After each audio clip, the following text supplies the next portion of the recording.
পৰিৱেশ দিৱস বুলিয়েই নহয়, বছৰটোৰ প্ৰতিটো দিনতে প্ৰকৃতিৰ কাৰণে কাম কৰি অহা প্ৰচাৰ বিমুখ গহপুৰৰ এযোৰা প্ৰকৃতিপ্ৰেমী দম্পতী। গহপুৰ সমজিলাৰ পূবপ্ৰান্তৰ দুবিয়া বৰিগাঁৱৰ এই দম্পতীয়ে বসবাস কৰি থকা বাসগৃহটোৰ চাৰিওদিশে দেখা পোৱা যায় কেৱল সেউজীয়া প্ৰকৃতি। বিভিন্ন গছৰ সৰু-বৰ লক্ষাধিক পুলিৰে আগুৰি থকা বাসগৃহটোৰ নিবাসী মহেন্দ্ৰ গগৈ আৰু কনকলতা গগৈয়ে 1996 চনৰে পৰা গছৰ গুটি পচাই পুলি গজোৱাৰ লগতে গছপুলিৰ প্ৰতিপালন আৰু ৰাইজক প্ৰয়োজন অনুসৰি গছপুলি যোগান ধৰি আহিছে। বৃক্ষমানৱ হিচাপে পৰিচিত প্ৰকৃতিপ্ৰেমী যুৱক বকুল গগৈয়ে আৰম্ভ কৰা প্ৰকৃতি সংগঠন আমাৰ বনানীৰ লগতে গ্ৰীণ আছাম নাৰ্চাৰীৰ অনন্য কাৰ্যকৰ্তা মহেন্দ্ৰ গগৈ আৰু কনকলতা গগৈ হৈছে বকুল গগৈৰে নিজা দাদা আৰু বৌ। গছপুলি গজোৱা, গছপুলি প্ৰতিপালন কৰাৰ লগতে এসময়ত বজাৰে বজাৰে গছপুলি বিক্ৰী কৰা মহেন্দ্ৰ গগৈৰ জীৱিকাৰ একমাত্ৰ উৎসই হৈ পৰিছে কেৱল গছপুলি। গছৰ পুলিৰ নামতে নিজৰ জীৱনটো উৎসৰ্গা কৰা মহেন্দ্ৰ গগৈ আৰু কনকলতা গগৈয়ে নিজৰ বাসগৃহৰ চৌপাশে থকা সেউজময় পৰিৱেশৰ মাজত থাকি যথেষ্ট সুখী অনুভৱ কৰে। প্ৰকৃতিপ্ৰেমী হিচাপে কোনো ধৰণৰ আনুষ্ঠানিক স্বীকৃতি লাভ নকৰিলেও মহেন্দ্ৰ গগৈ আৰু কনকলতা গগৈয়ে প্ৰকৃতিৰ কাৰণে বিগত 29 বছৰে যিখিনি কৰি আহিছে সেয়া প্ৰকৃতাৰ্থত প্ৰকৃতিপ্ৰেমৰ অপূৰ্ব নিদৰ্শন বুলি ক'ব পাৰি। এইটো আমি আমাৰ নাৰ্চাৰী 1996 চনৰ পৰাই আমাৰ নাৰ্চাৰী আৰম্ভ হৈছে। তেতিয়াৰ পৰাই আমি নাৰ্চাৰী কৰি আছোঁ। আমি গুটিবিলাক মানে কি আমি বেডত প্ৰথমতে বেডত দিব লাগে। বেড মানে গুটিৰ বেড বনাই পেলাই গুটি দিব লাগে। তাৰপিছতে গুটি যেতিয়া গজিব তেতিয়া পেকেটত দিব লাগে। এনেকেই পুলিবিলাক বনোৱা হয়। আৰু গুটিবিলাকে কেতিয়াবা এইবিলাক গছৰ আমাৰ লোকেল গছৰ পৰাও অনা হয় গুটি কালেকশ্যন কৰি। আৰু আমাৰ বকুলেও আনি দিয়ে, সি গুৱাহাটীত সি য'ত ত'ত যায়, সি তেতিয়া ক'ৰ পৰা সি আনি দিয়ে গুটিবিলাক। সেই আনি দিয়া গুটিবিলাকো তেনেকৈ বনাই মেলি পুলি বনাওঁ। আৰু এজোপা গছ পুলি নিজে গুটি দি নিজে পুলি বনাই গছ ডাঙৰ হ'ব আৰু সেইটো কাৰোবাক দিয়া হয়, সেইটো আনন্দ সুকীয়া, সেইটো আনন্দ বেলেগ। আৰু সেইবিলাক এতিয়া মানে কি নাৰ্চাৰী কৰি পেলাই আমি লাভান্বিত একো হ'ব পৰা নাই যদিও মানে বহুত আনন্দ। মানে কি যেনিয়ে যাওঁ গ'লে এই আহক আপোনাৰ গছজোপা গুটি লাগিছে, আপুনি এটা খাই যাওক, নিজে ছিঙক, আপোনাৰ বাৰীৰ পৰা আপুনিহে দিয়া, আপোনাৰ বাৰী এখন আপুনিয়ে নিজে ছিঙি আনি খাওকচোন, আপুনি আনক ছিঙি, আপুনি ভয় কৰিব নালাগে। এনেকৈ আমাক মানে যেতিয়া ইমান ধুনীয়াকৈ হেৰি কৰে সেইবিলাকত বহুত ভাল লাগে। আৰু মানে কি হয় আমাৰ এনেকুৱাই আনন্দ আছে এই নাৰ্চাৰী মানে কৰি পেলাই। এনেকৈ মানুহে মানে কি এনেই মই চাইছোঁ ৰাজনীতি মানুহক কোনোবা এটা দলৰ মানুহে ভাল পায়, নেতা বা লিডাৰক, নহয় জানো? ধৰ্মীয় মানুহক তেনেকৈ সেই নিৰ্দিষ্ট তেওঁলোকৰ ধৰ্মীয় লোকসকলেহে ভাল পায়। কিন্তু আমাক সেইটো নহয়।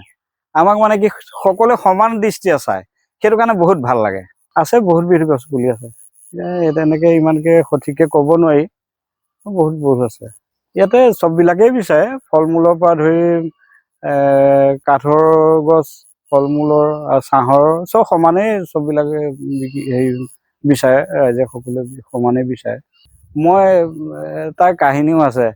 চাইকেলে মই বজাৰলৈ নিছিলোঁ, শিমলুগুৰি বজাৰ আৰু ধলপুৰ বজাৰ, গহপুৰ বজাৰ, এনেকৈ মই চাইকেলত লৈ গৈছিলোঁ। কেতিয়াবা মানে অকণমান বিপদৰ সন্মুখীনো হ'বলগীয়া হৈছিলে। এবাৰ মোৰ মানে মনত এবাৰ বৰ ডাঙৰ কথা এটা হৈছিলে। মই এনেকৈ আমাৰ তিনিআলিৰ পৰা যেতিয়া ওলাই পেলাই চাইকেলত মানে উঠি পেলাই যাওঁতে সিফালৰ পৰা ট্ৰেক্টাৰ এখন আহিলে। ট্ৰেক্টাৰ এখন অহাত মই মানে কি হ'ল, চাইকেলখন ফটককৈ মাজলৈ গুচি গ'ল। মানে ট্ৰেক্টাৰখন হাল বাই আহিছে, মানে মই কেজুৱেলৰ চকাৰ পৰা এফুটমান আঁতৰৰ পৰাহে মই বচাই আনিছোঁ কোনোমতে। আৰু ট্ৰেক্টাৰ ড্ৰাইভাৰটো মানে আমাৰ ইয়াৰে হয়, সি ক'বলৈ মাতিবলৈ পাহৰিলে, হৰ্ণ ব্ৰেক মাৰিবলৈও পাহৰিলে, সি পাহৰি গ'ল। পাহৰি পিছতহে মানে দুইটা গুচি গ'লোঁ। সি ঘৰলৈ সিফালে গ'ল, মই সিফালে বজাৰলৈ গ'লোঁ। পিছত সি কৈছে, দাদা আপুনি সেইদিনা আপোনাৰ ভাগ্য ভাল, মোৰো ভাগ্য ভাল, আপুনি যদি কেনেবাকে যে কেজলত সোমালহেঁতেন আপোনাক একদম মহতিয়াই পেলালেহেঁতেন। মই বোলো সেইটো কি আৰু, সেইটো আৰু ভাগ্যৰ কথা, যি হ'ব লগা আছে হ'বই, সেইটোতো কোনো ক'ব নোৱাৰে। কিন্তু সেইটোতো হ'ব বুলি ভাবিও ভবা নাই, ধাৰণা কৰা নাই, এনেকুৱা। আকৌ এইফালেদি ইণ্ডাষ্ট্ৰিৰ কথা, চেঁচা শিমলুগুৰি বজাৰলৈ যেতিয়া যাওঁ, চেঁচা নদীত মানে ভাৰ কৰি পেলাই মোনা পাৰ কৰি ল'ব লাগে, আকৌ চাইকেল কাণত পাৰ কৰিব লাগে। আকৌ যেতিয়া বৰষুণ আহিব তেতিয়া পানী বেছি হৈ যায়, ঘূৰি আহোঁতে আকৌ ৰখি থাকিব লাগিব। এনেকুৱা কিছুমান মানে হেৰি আছে। এইবিলাক যি হওক আৰু, এইবিলাক মানে ব্যৱসায় বাণিজ্য কৰি ঠেলাইও বজাৰলৈ নিওঁ, এনেকে কৰিছিলো আৰু বজাৰ সমাৰ কৰিছিলো।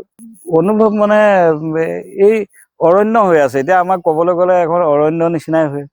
এই এতিয়া গছ পুলি আছে, চব ডাঙৰ ডাঙৰ পুলি। আমি মানে এই এনে গছবিলাক মানে কি সৰু পুলি ৰুলে মানে পাব্লিক প্লেচ বিলাকত নবচাৰ কাৰণে মানে কি আমি ডাঙৰকে বনাব লাগে। ডাঙৰ পেকেটত পুলিটো ডাঙৰ হলে 6-7 ফুট এনেকুৱা যদি ওখ হয়, তেতিয়া মানে পাব্লিক প্লেচত পুলিবিলাক বাচি যায়। তেতিয়া বিশেষ গঁৰালৰ বা বেৰা বিশেষ কথা নাহে, খুঁটি এটা পুতি দিলেও ডাঙৰ হেৰি বাচি যায়। আৰু সেইকাৰণে ডাঙৰকে বনোৱাৰ কাৰণে এতিয়া আমাৰ নাৰ্চাৰী বুলি ক'বলৈ যাওঁতে আমাৰ অৰণ্য নিচিনা হৈছে। আৰু হয়, ইয়াত বহুত মানুহে আহি পেলাই কয় যে আপোনালোকৰ ইয়ালৈ আহিলে বহুত ইমান গৰমতো বহুত AC নিচিনা লাগে বুলি কয়। আমিতো সেইটো সদায়ে আমি আছো, অনুভৱটো আমাৰ ভালেই হয়। আমিতো ইয়াত থাকি আমি শান্তি পাওঁ, আৰু বহুত বেলেগেও আহি শান্তি পায়, মানে ভাল পাওঁ বুলি কয়, ভাল লাগে বুলি কয়। প্ৰকৃতিৰ মানুহ আমি, প্ৰকৃতি সেইতে জংঘলত থাকি জংঘল নিচিনাই হৈ আছে নাৰ্চাৰী নামত। আমি গছ পুলি গুটি পচাওঁ, গুটি ৰুই আকৌ সেয়া গুটি ডাঙৰ হ'লে এইবিলাক পলিথিনত ভৰাওঁ। পলিথিনত ভৰাই সেইবিলাক চাফ চিকুণ কৰি পানী দুনি দি যাওঁ আৰু আমি গোটেই চম্ভাল কৰি ৰাখোঁ।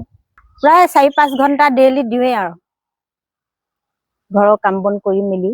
বহুত ভাল লাগে। মই এখন ঘৰলৈ অহাৰ পৰা ধৰিয়ে নাৰ্চাৰী আৰম্ভ হৈছে, আৰু তেতিয়াৰ পৰা ধৰিয়ে মানে গোটেই পৰিৱেশটো মানে মোৰ বহুত ভাল লাগে। আৰু নিজেও বহুত কষ্ট কৰিছোঁ এই নাৰ্চাৰীৰ কাৰণে। ৰোৱা হৈছে, গোটেই বাৰীটো ৰুইছোঁ। আকৌ ভাইটিৰ লগত, আমাৰ বকুল গগৈৰ লগত সেয়া স্কুল কলেজত প্ৰায় পুলি নিবলৈ আহে, ময়ে দিওঁ। কলেজ চলেজলৈ নিবলৈ অহা পুলি, জন্মদিন, বিয়া চিয়াবিলাকত ময়ো উপহাৰ হিচাপে দিওঁ, পইচা নলওঁ। তেনেকে বহুতকে দিয়াও হৈছে বকুল গগৈ নথকা অৱস্থাত।